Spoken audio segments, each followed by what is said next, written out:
ओम शांति।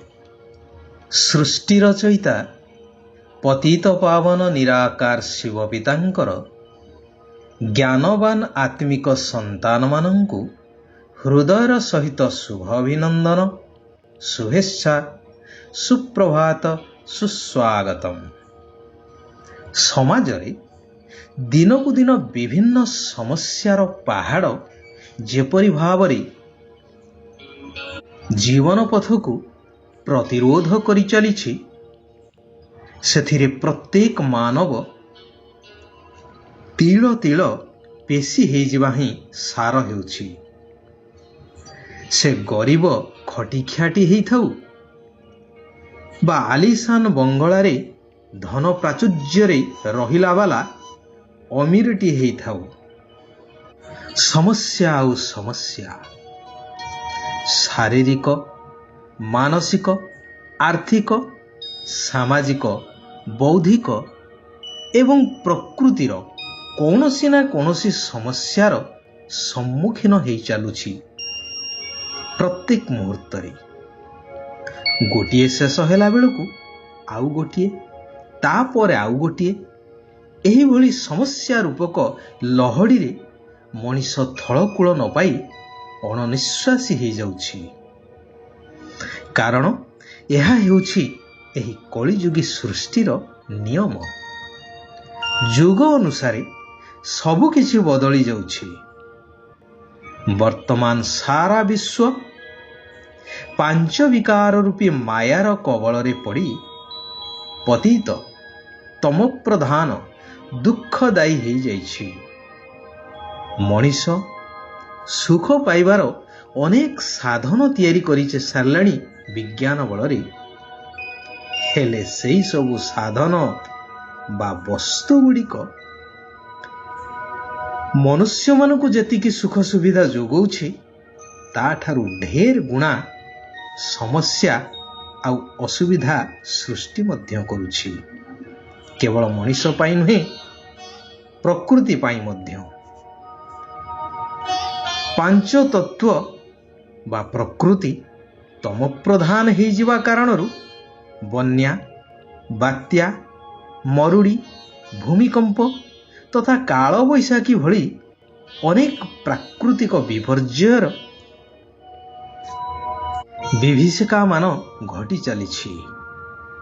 समस्ते मायार प्रभावरू आत्मविस्मृत होई निजकु देह भावी अर्थात देह भावना कारणरू जन्म जन्मांतरर विकर्म आउ पापर बोझकु बोही चलिछि। जेहेतु देह पांच तत्वरे गढ़ा एवं पांच तत्व जेहेतु संपूर्ण तम प्रधान हो जाइछि, तेणु देह अभिमानी मनुष्य सुख शांति रे रहिबार शत चेष्टा कले सुद्धा प्रति मुहूर्तरे दुख अशांति भोगी चलिछि।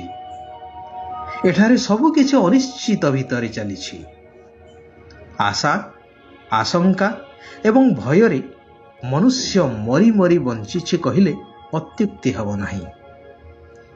मनुष्य निजर वास्तविक धर्म कर्म को भूली जाई भगवान को पोक, माछी, बाली, गोड़ी सबुथिरे अछंती बोली कहिबा अर्थात सर्वव्यापी कही भगवानंकर घोर ग्लानि करि चलिछि।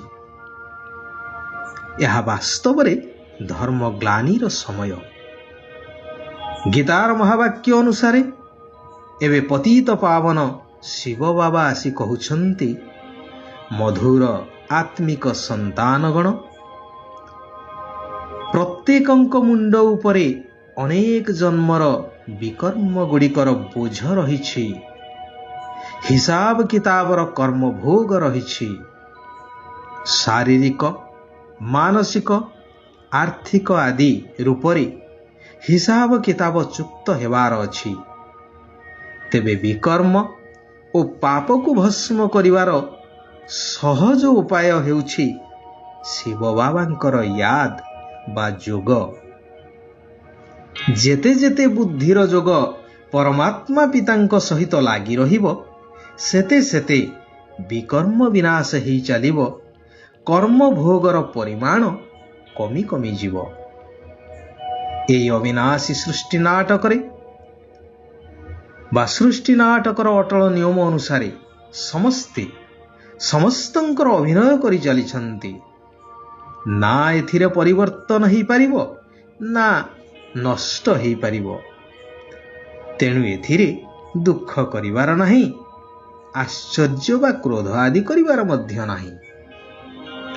ଯେପରି ଆଦି ପିତା ବ୍ରହ୍ମା ବାବାଙ୍କୁ କୌଣସି କଥାର ଅବଶୋଷ ହେଇନଥାଏ। ଯେତେବେଳେ ଏହି ଯଜ୍ଞର ସ୍ଥାପନା କାର୍ଯ୍ୟ ଚାଲିଲା, ସେତେବେଳେ ଯେଉଁ ପିଲାମାନେ ଥିଲେ, ଯଦିଓ କୌଣସି ସନ୍ତାନ ବେମାର ମଧ୍ୟ ପଡ଼ିଥାନ୍ତି ବା କିଛି ବି ହେଇଯାଉ, କିନ୍ତୁ ବାବା ସାକ୍ଷୀ ହେଇ ଦେଖିଥାନ୍ତି। ସେଇଭଳି ତୁମେମାନେ ମଧ୍ୟ ସାକ୍ଷୀଦ୍ରଷ୍ଟା ହେଇଯିବାର ଆବଶ୍ୟକ ରହିଛି। ଆତ୍ମା ଅବିନାଶୀ, ଏହି ପଞ୍ଚତତ୍ଵର ଶରୀର ବିନାଶୀ। ତେଣୁ ଏଥିରେ ମୋହ ରଖିଲେ ଦୁଃଖ ମିଳିବାଟା ସୁନିଶ୍ଚିତ। ତେଣୁ ତୁମେମାନେ ମଧ୍ୟ ସାକ୍ଷୀଦ୍ରଷ୍ଟା ହେଇ ସମସ୍ତଙ୍କର ଅଭିନୟକୁ ଦେଖି ଚାଲ। ଏଥିରେ କନ୍ଦାକଟା ଆଦି କରିବାର ଆବଶ୍ୟକତା ନାହିଁ। ଏହି ପୁରୁଣା ଦୁନିଆରୁ ମମତ୍ଵ ତୁଟାଇ ଦିଅ, ଯାହା ଏବେ ସମ୍ପୂର୍ଣ୍ଣ ବିନାଶ ହେବାକୁ ଯାଉଛି। ପ୍ରତ୍ୟେକଙ୍କର ନିଜ ନିଜର କର୍ମ ଭୋଗ ରହିଛି, ତାର ଫଳ ତାକୁ ଭୋଗ କରିବାକୁ ହିଁ ହେବ। ସେଥିପାଇଁ ସାକ୍ଷୀଦ୍ରଷ୍ଟା ହେଇ ଦେଖୁଥାଅ। ଯେପରି ନୂଆ ଘର ପୁରୁଣା ହେଇଥାଏ, ସେହିପରି ଏହି ବେହଦର ଦୁନିଆ ପ୍ରଥମେ ସ୍ୱର୍ଗ ବା ନୂଆ ଦୁନିଆ ଥିଲା। ସେଠାରେ ଦେବୀ ଦେବତାମାନଙ୍କର ରାଜ୍ୟ ଥିଲା, ଯାହା ବର୍ତ୍ତମାନ ପ୍ରାୟ ଲୋପ ହେଇଯାଇଛି। ପୁନର୍ବାର ମୁଁ ତୁମମାନଙ୍କୁ ଏହା ପ୍ରଦାନ କରିବା ପାଇଁ ଆସିଛି। ତେଣୁ ସର୍ବଧର୍ମାନ୍ ପରିତ୍ୟଜ୍ୟ ମାମେକଂ ଶରଣଂ ବ୍ରଜ, ଯାହା ଗୀତାରେ ଉଲ୍ଲେଖ ଅଛି। ଏବେ ସମସ୍ତ ମତକୁ ଛାଡ଼ି ଏକ ମୋରି ଶ୍ରୀମତରେ ଚାଲ, ନିଜର ସଂସାର ଆଦି ସମ୍ଭାଳ, ତେବେ ତୁମେ ସେହି ନୂତନ ଦୁନିଆର ଅଧିକାରୀ ହେଇପାରିବ। ସର୍ବଦା ସ୍ମୃତିରେ ରହୁ କି ଜନ୍ମ ଜନ୍ମାନ୍ତରର ବିକର୍ମ ଓ ପାପର ବୋଝ ମୁଣ୍ଡ ଉପରେ ଅଛି। ତେଣୁ ଏହାକୁ ଓହ୍ଲେଇବା ପାଇଁ ସର୍ବଶକ୍ତିମାନ ବାବାଙ୍କ ୟାଦରେ ରହି ବଳ ନେବାକୁ ହେବ ବା ଶକ୍ତି ସଞ୍ଚୟ କରିବାକୁ ହେବ। ସମସ୍ତଙ୍କୁ ସୁଖ ଦେଇ ଆଶୀର୍ବାଦ ନେବାକୁ ହେବ। ଶ୍ରୀ ଶ୍ରୀ ଶିବ ବାବାଙ୍କର ଶ୍ରେଷ୍ଠ ମତରେ ଚାଲି ପୁରା ସନ୍ନ୍ୟାସ କରିବାର ଅଛି, ଅର୍ଥାତ୍ ବୁଦ୍ଧି ସହିତ ସବୁ କିଛିକୁ ଭୁଲିଯିବାର ଅଛି। ଶିବ ବାବା ବରଦାନ ଦେଉଛନ୍ତି